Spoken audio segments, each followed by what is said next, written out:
विश्वनेत्र हे भुवन भास्कर नमो नमो। हे सृष्टि के सिरजनहार दिवाकर नमो नमो। हे सूर्य प्रभाकर नमो नमो। आदित्य विभाकर नमो नमो। हे भानु तिमिर हर नमो नमो। हे रवि भुवनेश्वर नमो नमो। हे विश्वनेत्र हे भुवन भास्कर नमो नमो। नमो नमो। हे सृष्टि के सिरजनहार दिवाकर नमो नमो। ओम सूर्याय नमो नमः। ओम सूर्याय नमो नमः। ओम सूर्याय नमो नमः। ओम सूर्याय नमो नमः। ओम सूर्याय नमो नमः।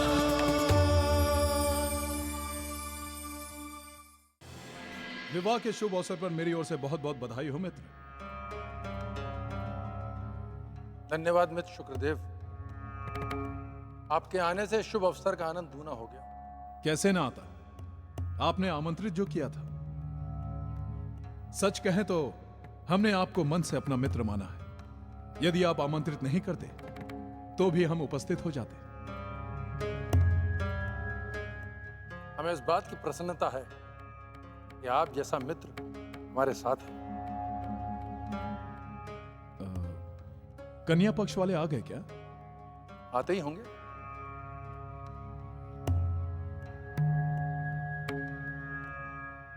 सम्राट, कन्या पक्ष वाले आ गए हैं। तो हम क्या करें? आरती उतारें? चरण धोकर पिए उनके? नहीं नहीं सम्राट, मैं तो बस सूचना देने आया था। क्यों सूचना दे रहे थे? तुम किस लिए हो?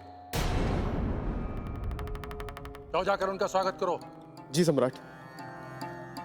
और हाँ, कन्या पक्ष का स्वागत आदर पूर्वक होना चाहिए, पृथ्वी सम्राट दक्ष की गरिमा के अनुसार। यदि कोई भूल हुई तो उसका दंड भोगने के लिए तैयार रहना। जाओ। जी सम्राट।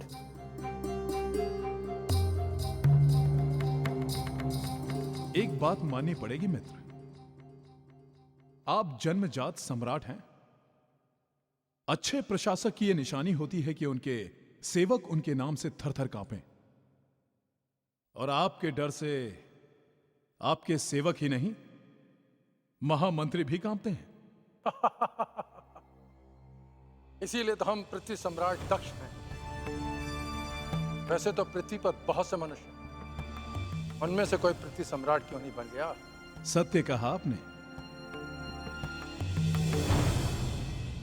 आपका स्वागत करते हुए मुझे अपार हर्ष हो रहा है। परमपिता ब्रह्मदेव, आपकी कृपा ऐसी ही बनी रहे। हमारे दामाद प्रजापति दक्ष कहाँ है? नारायण नारायण। महारानी, अब तो आपको अपने दामाद का चांद सा चेहरा विवाह वेदी पर ही दिखाई देगा।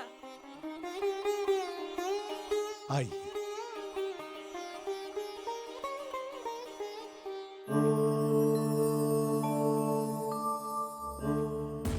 शुक्रदेव के अतिरिक्त सभी ग्रह यहाँ उपस्थित हैं। अब पृथ्वी सम्राट प्रजापति दक्ष के विवाह में जाने का निर्णय आप सभी अपने अपने विवेक अनुसार करें।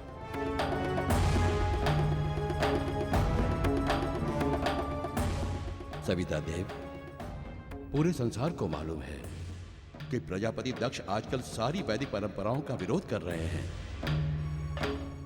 हाँ सविता देव, उन्होंने अपने विवाह निमंत्रण पत्र के स्थान पर हमें पान और सुपारी भेज दिया। प्रजापति दक्ष आजकल अपने परम मित्र शुक्रदेव के बताए रास्ते पर चल रहे हैं। यही कारण है कि वेदों और वैदिक परंपराओं के प्रति उनका विरोध और भी अधिक बढ़ गया है। सविता देव, मेरा तो मानना है जो मनुष्य वेदों और उनकी परंपराओं का विरोधी हो, उनके विवाह में हमें नहीं जाना चाहिए। मैं भी इस बात से सहमत हूं सविता देव। क्या शनिदेव को कुछ नहीं कहेंगे? मैं इसलिए चुप हूं क्योंकि आप सब उत्तेजित हो रहे हैं। मुझे तो ऐसा लगता है कि चाहे कुछ भी हो, उन्होंने किसी न किसी विधि से हम सबको निमंत्रित तो किया है, इसलिए हमें उनके विवाह में चलना चाहिए। प्रजापति दक्ष के व्यवहार को लेकर सभी ग्रह उनसे नाराज हैं, और सच पूछे तो पृथ्वी सम्राट के प्रति आप सबका ये रोष अनुचित नहीं। हम सब वैदिक परंपराओं का पालन करने के लिए अपनी कमर कसे हुए हैं, परंतु विद्रोह प्रजापति दक्ष और उनके मित्र शुक्रदेव का ना होकर उनकी नीतियों का होना चाहिए।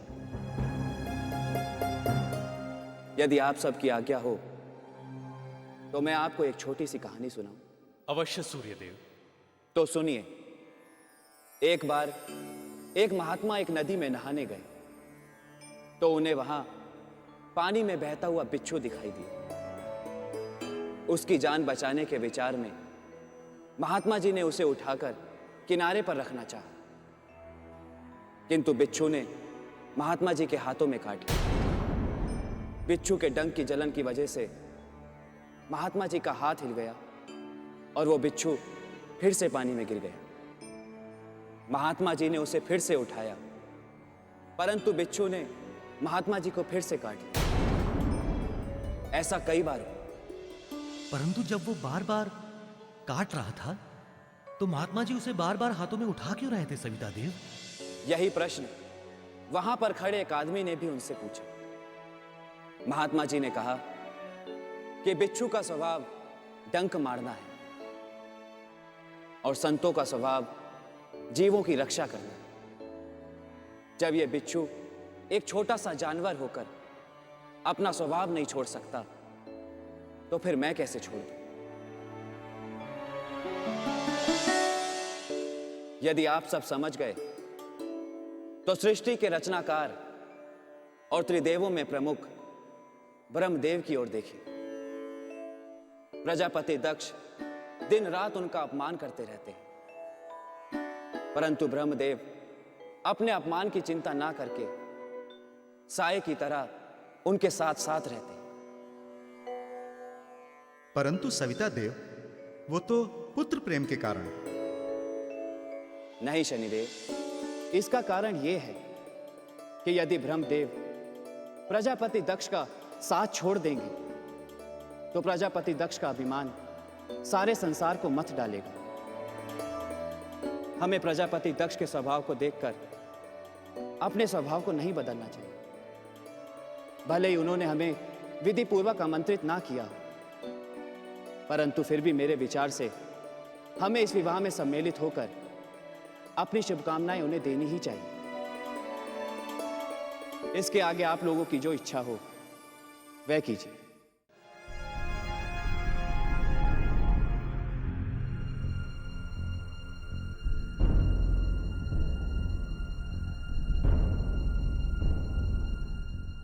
एक बात बताएं मित्र, क्या आपने अपने विवाह में सविता देव, अन्य ग्रह शक्तियां, त्रिदेवों, त्रिदेवियां और अन्य स्वर्ग के देवताओं को आमंत्रित नहीं किया है? हमारे सेवक सभी को आमंत्रित करने गए थे मित्र शुक्रदेव, परंतु आना अथवा ना आना उनकी अपनी इच्छा है। हाँ, जो मेरे विवाह में मेरे निमंत्रण के बाद भी सम्मिलित नहीं होंगे उन्हें मेरे प्रतिशोध का दुख भोगना होगा। वो कैसे? मैं जन्म से ही पृथ्वी का सम्राट हूँ। पृथ्वीवासी मेरी इच्छा और आज्ञा का सम्मान करने के लिए विवश हैं। आज जो शक्तियां मेरे निमंत्रण के बाद भी मेरे विवाह में सम्मिलित नहीं होंगी, मैं पृथ्वीलोक से पूजा अर्चना बंद करवा करके उन्हें निर्बल कर दूंगा। ये बिल्कुल ठीक कहा मित्र आपने। जो शक्तियां पृथ्वीवासियों के पूजा अर्चना से बल पाती हैं, वही पृथ्वी सम्राट का अपमान करे तो उन्हें दंड तो अवश्य ही मिलना चाहिए। और ये आपके विवाह में न आने की सोच अवश्य ही ग्रहों से आरंभ होकर अन्य शक्तियों तक पहुंची होगी। और बेचारे ग्रहों का दोष ही क्या, वे तो सविता देव के कहने पर चलते हैं।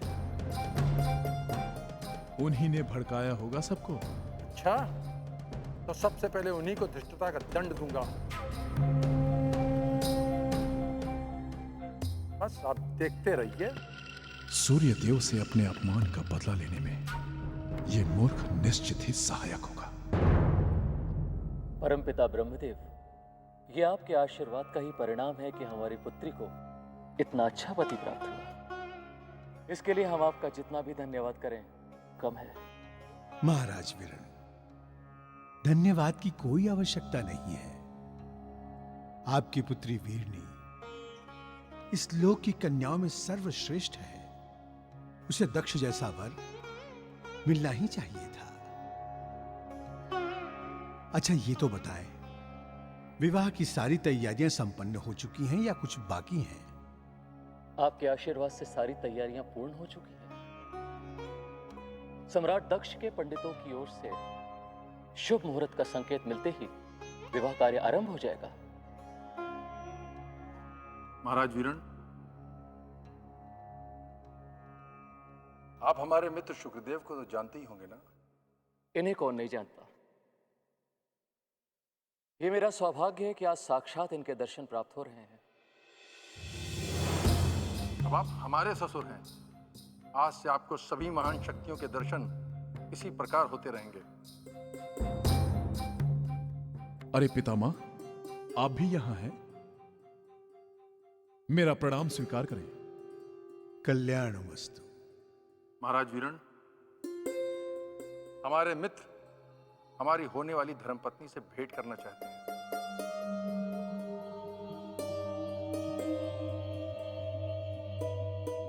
पुत्र दक्ष, मंगल वेला आरंभ हो चुकी है।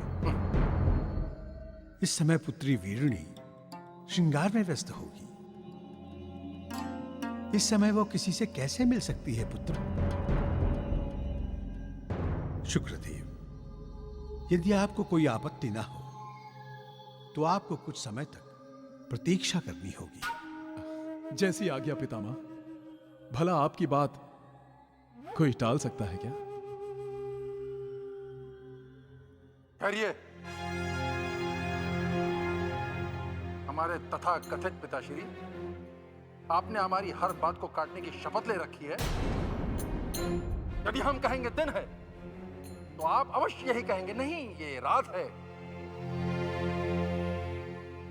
ये क्या कह रहे हो मित्र दक्ष? ब्रह्मदेव आपके पिता हैं, वे आपको क्यों टोकेंगे? पिता नहीं, पिता के रूप में शत्रु हैं। हमारे जन्म से पहले ही हमसे शत्रुता निभाते आ रहे हैं। नहीं सम्राट, अवश्य आपसे कहीं भूल हो रही है। कोई पिता अपने संतान का शत्रु कभी नहीं हो सकता। हम किसी भी पिता की बात नहीं कर रहे हैं। हम हमारे तथा कथित पिताश्री ब्रह्मदेव की बात कर रहे हैं। हमारे इन तथा कथित पिताश्री का प्रयास सदैव हमें नीचा दिखाने का रहता है। इन्हें भय है कहीं इनका पुत्र यश और कीर्ति में इनसे आगे ना निकल जाए, इसलिए सदा हमारा विरोध करते हैं। तो ये नहीं जानते कि हम उनमें से नहीं हैं जो इनके विरोध के आगे झुक जाएंगे।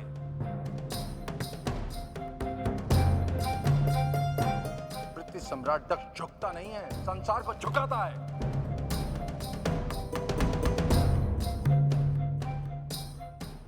मित्र शुक्रदेव, हम अभी और इसी समय आपकी भेंट देवी वीरणी से कराएंगे। आइए।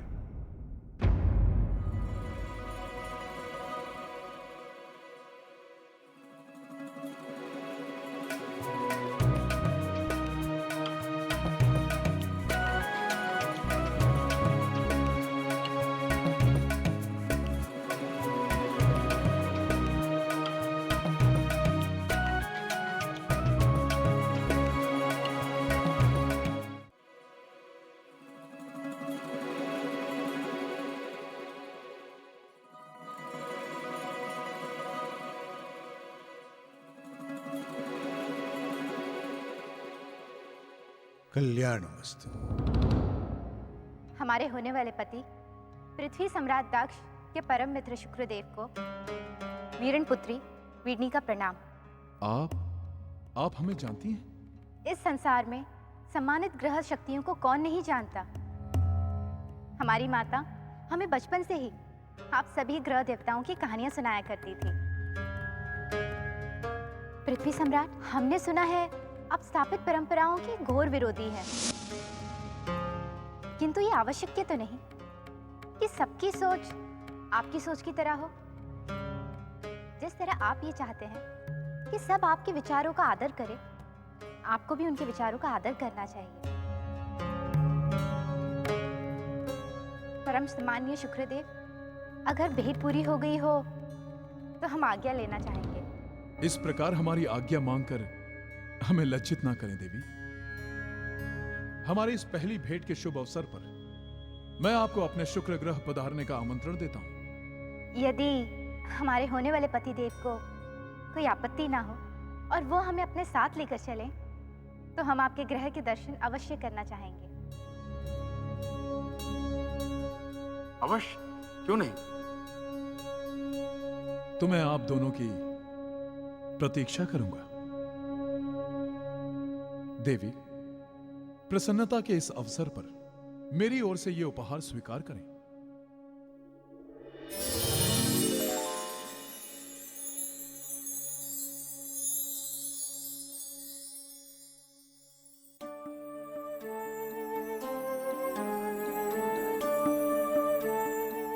ये तो बहुत ही सुंदर रत्न है।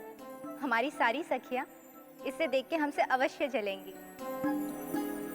इस भेंट के लिए बहुत बहुत धन्यवाद। अब हम चलेंगे। कल्याणमस्तु।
ब्राह्मण,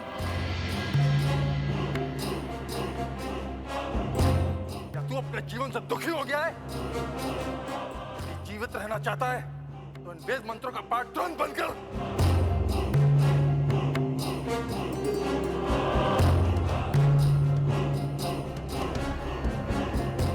क्षमा करें यजमान, किंतु विवाह की शुभ बेला में तो ऐसे ही मंत्र पढ़ने की परंपरा है। मूर्ख! परंपरा वो होती है जो हम बनाते हैं। पूरी पृथ्वी पर हमने वेद मंत्रों के पाठ निषेध करवाए थे। अभी तू वही पाठ कर रहा है, इसका अर्थ यह है घर पे भी यही पाठ करता होगा। महामंत्री! जी महाराज। इस दुष्ट ब्राह्मण को मदमस्त हाथी के पैरों तले कुचलवा दिया जाए। एक बार फिर सोच लो पुत्र दक्ष, यदि इस ब्राह्मण को कोई भी हानि पहुंची तो ब्रह्म हत्या का पाप तुम्हारे सिर पर होगा।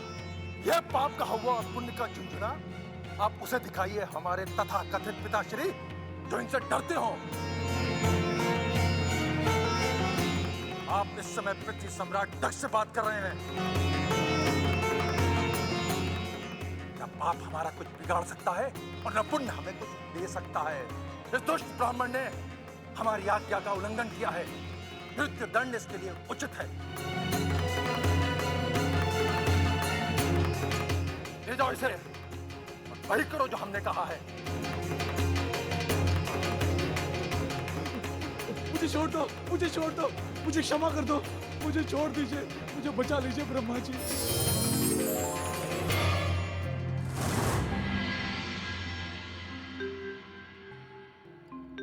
क्या किया आपने पिताश्री?